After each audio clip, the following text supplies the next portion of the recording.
right, we're going to get started with the Unit 13 notes. Unit 13, Section 1, we're going to be talking about percents and how they relate to fractions.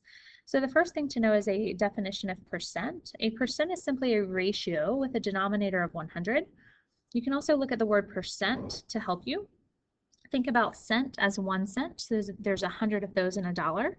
You can also think about a century. So cent is a keyword meaning 100. So we have per 100. Let's go ahead and write these percentages as fractions. So 16%, we can write it over 100. They're both even, so we know we can simplify that. Divide both by 4. That simplifies into 4/25. The next one, we have 71%. We write that as 71 over 100.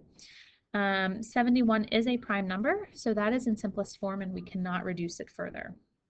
I'll leave number 3 for you to try doing it the exact same way. We're now going to write these fractions as percentages. So if we look at 31/50ths, we want to use our denominator of 100 because we know percents are out of 100. 50 times 2 is 100, so we do the same thing to our numerator. 31 times 2 is 62, so 62 out of 100 is 62%. We'll do the same thing with 13/20ths. Set it equal to 100. 20 times 5 is 100. 13 times 5 is 65. So 65 over 100 is 65%. I'll again leave number 3 for you to try. Let's now look at these probability problems. It says a computer randomly generates an integer from 1 to 5. Find the probability of a given event. Write your answer as a percent. So the probability of choosing a 4 is 1 out of 5. And we know 1/5 is equal to 20 over 100. And we know that is equal to 20%. So the probability of choosing a 4 is 20%. The probability of choosing an even digit would be 2 out of 5 because I can choose a 2 or a 4. If we set that equal to 100, we get 40 over 100, which is in fact 40%. I'll let you try the last one. When we find the percent of a number, we have a keyword here of. This keyword of tells us to multiply. So 40% of 30, we're going to take 40 over 100 times 30, so 30 over 1. These can both be simplified by dividing 30 and 100 both by 10. We then have 40 times 3, which is 120 over 10, which simplifies to 12. So we know that 40% of 30 is 12. You can also think about that makes sense because we know 50% of 30 or half of 30 is 15. So 40% of 30 is in fact 12. And that's a logical answer. We're going to do the same thing with number 2, 75% of 48, 75 over 100 times 48 over 1.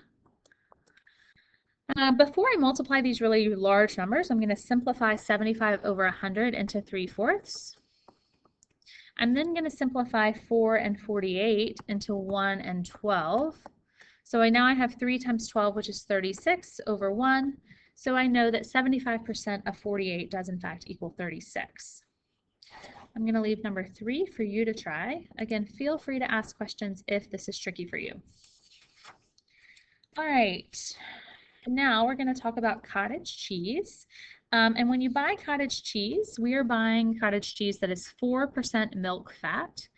We're trying to find out what fraction of the cottage cheese is milk fat. So we know it's 4%, so that's 4 over 100, which simplifies to 1 out of 25. So 1/25 is the fraction of the cottage cheese that is in fact milk fat. The next problem, we're going to be talking about free throws. And this basketball player makes 21 out of 25, so that's our fraction. We are wanting to know what percentage did she make. So 25 times 4 is 100. 21 times 4 is 84.